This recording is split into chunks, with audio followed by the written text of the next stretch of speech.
Welcome to a Foxy Tech Tips tutorial on enabling and disabling Raise to Speak to Siri on the Apple Watch Ultra 2. If you find this tutorial helpful, please consider subscribing to my channel and liking the video. You can speak to Siri on your watch by raising your wrist and talking into the watch.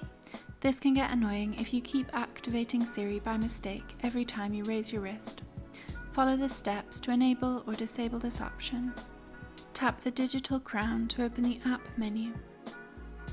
Then tap the settings cog to open settings. Scroll down the settings and tap Siri.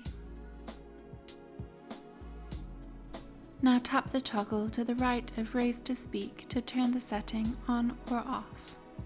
When the toggle is green, raising your wrist to speak to Siri is turned on, and when grey, the setting is disabled. And that draws an end to this tutorial. Please like the video if you found it helpful and subscribe to Foxy Tech Tips for more Apple Watch Ultra tips and tricks.